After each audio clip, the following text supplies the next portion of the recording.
Tem coisa que a gente acha que ficou no passado, enterrada em prédio velho e tijolo mofado. Mas tem lugar que não esquece da gente. Eu fui uma vez no antigo sanatório de Boa Ventura. Fica no alto de um morro, no interior, cercado por mata densa. Um lugar que respira à noite, juro por tudo.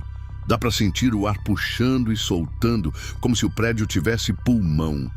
Foi numa noite de lua minguante que eu topei subir lá com 2 amigos. A ideia era filmar, registrar sons, fazer conteúdo para a internet. Essas bobagens que parecem mais corajosas do que realmente são. Tínhamos lanterna, câmera, gravador e uma vontade besta de rir do medo. No caminho, a gente fazia piada, zoava. O pessoal da cidade até alertou: não mexam com esse lugar. Ignoramos. Quando chegamos, os portões estavam abertos, escancarados, como se alguém esperasse por nós. O prédio ainda estava inteiro, meio engolido pelo mato, mas firme. A entrada cheirava a coisa guardada, um ar gelado, seco, sem vida. E o silêncio. O silêncio parecia mais grosso do que o ar. A gente entrou. Os corredores eram estreitos, as paredes descascadas, com frases riscadas à unha, nomes, datas incompletas. Achei aquilo estranho, mas ainda dava para achar graça. Só que em pouco tempo o clima mudou. A lanterna começou a falhar. Não todas de uma vez, uma de cada vez, como se estivesse avisando algo. Foi aí que vi, numa parede bem atrás de mim, escrito com algo que parecia tinta, mas escorria devagar, a palavra fica. Meu estômago virou. A gente seguiu, mas sem falar. O gravador começou a chiar, um chiado feio, como se alguém soprasse dentro dele. Logo depois, ouvimos um som de cama de hospital, aquelas rodinhas sendo arrastada no andar de cima, mas o prédio estava vazio, faz décadas que não tem nada lá. Chegamos no antigo pavilhão psiquiátrico. A porta estava só encostada. Lá dentro, uma cadeira de rodas virada para a parede. As alças dela estavam com marcas de mão. Não poeira, não mancha antiga, marca recente, como se alguém tivesse apertado ali. E então veio aquilo. Um sussurro, mas não de uma pessoa só. Várias, de todos os lados da sala. Línguas que eu não entendi. Era como se o prédio tivesse acordado e começado a falar sozinho. O momento que me quebrou foi quando um dos meus amigos, o mais cético, começou a rir. Mas rir de um jeito que eu nunca tinha visto. Um riso vazio, alto, sem controle.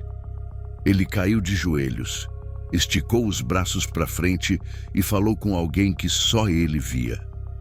A câmera escorregou da mão dele e apontou para o teto, e por um segundo apareceu um rosto.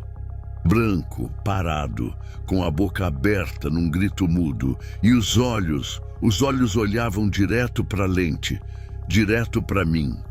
Saí correndo o mais rápido possível. Depois de 2 dias de procura, achamos um dos meus amigos na mata, em choque. Não conseguia falar. E aquele que riu nunca mais apareceu. Eu nunca contei isso para ninguém até hoje. Mas às vezes, quando a noite está muito quieta e o céu está sem lua, eu escuto passos no corredor de casa e sei que não é gente.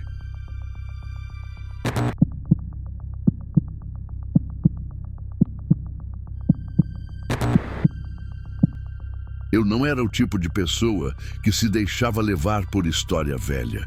Sempre fui cético. Técnico de elétrica, acostumado com ruído de gerador, interferência em fio desencapado, sombra projetada por poste. Mas o que vi no sanatório São Jerônimo não tinha nada a ver com falha técnica. Aquilo era outra coisa. Fui chamado para fazer uma inspeção na rede elétrica de emergência. O lugar ia ser reaberto como centro de reabilitação, ou pelo menos era o que diziam. Um prédio antigo, enfiado num vale cercado por mata fechada.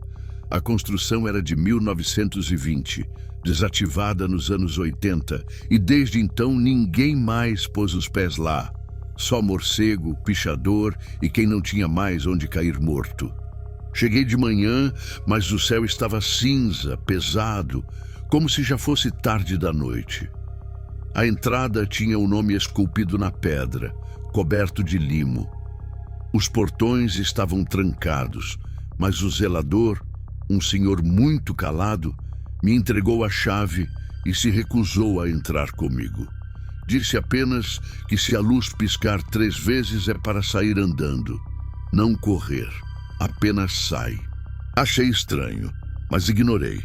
O interior era pior do que imaginei. Cheiro de ferrugem e mofo, corredores compridos demais para o tamanho do prédio. Tive que subir até o 3º andar, onde ficavam os antigos quartos de isolamento. O painel elétrico principal estava ali. Comecei a trabalhar. Foi quando ouvi um som leve, quase nada, como se alguém passasse unha pela parede do outro lado. O tipo de ruído que a gente tenta ignorar, até ouvir de novo. E de novo, a luz acendeu sozinha, fraca e tremendo. 3 vezes. Lembrei do aviso. Me levantei devagar, olhei para o fundo do corredor e vi uma porta abrir, sozinha. Não foi corrente de ar. O prédio estava hermético. A porta rangeu e ficou aberta, como se me chamasse. Contra qualquer juízo, fui até lá. O quarto era pequeno. Uma cadeira de ferro enferrujada no canto, correntes presas na parede e um espelho trincado, o tipo que ninguém deveria manter num quarto de paciente. Quando olhei no espelho, meu reflexo estava ali, como esperado. Mas atrás de mim, na imagem, havia alguém sentado na cama. Não me virei, apenas saí. Desci os 3 andares com a lanterna tremendo, mas antes de chegar ao térreo, ouvi uma voz, bem do lado do meu ouvido, que disse: "Tá vendo agora?" Abri a porta principal. Corri até onde o zelador me esperava. Ele olhou para o meu rosto, como quem já sabia o que eu ia encontrar ali, e me perguntou: "Te mostraram o quarto do reflexo?"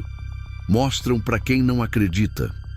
Desde aquele dia, o espelho do meu banheiro vive trincando. Já troquei 5 vezes, mas o reflexo sempre volta.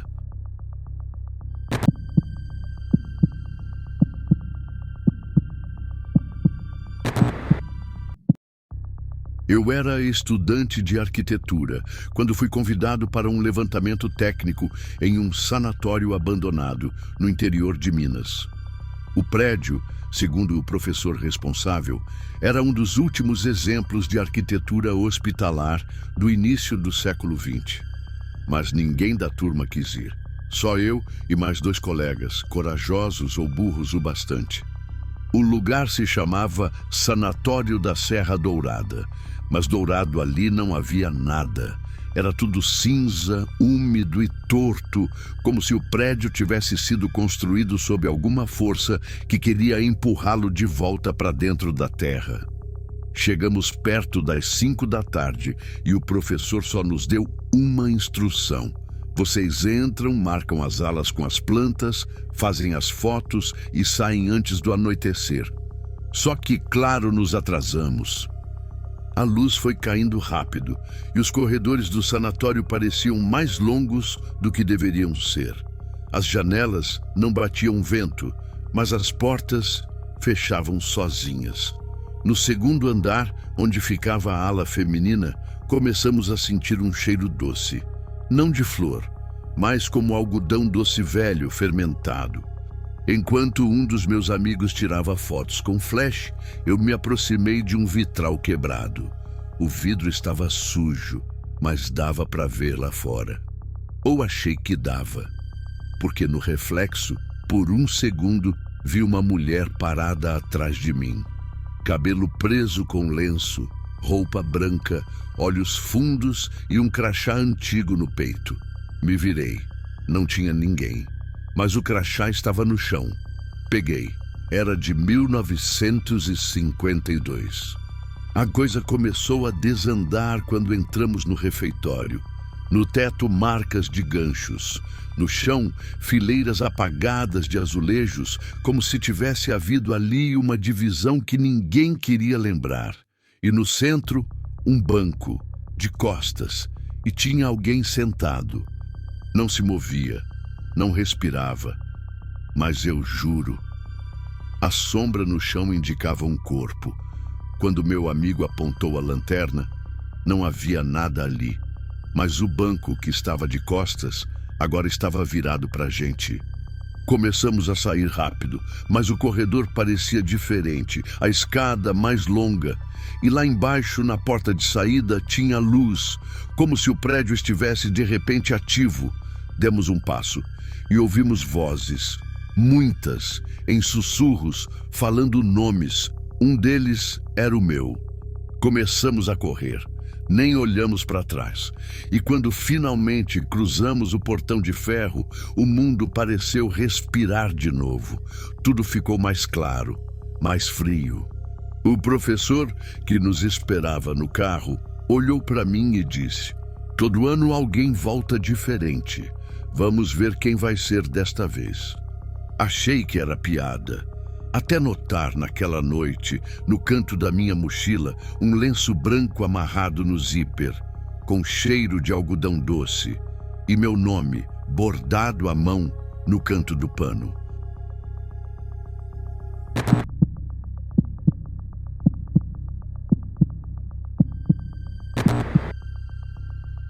Fui contratado para fotografar locações para um curta de terror independente.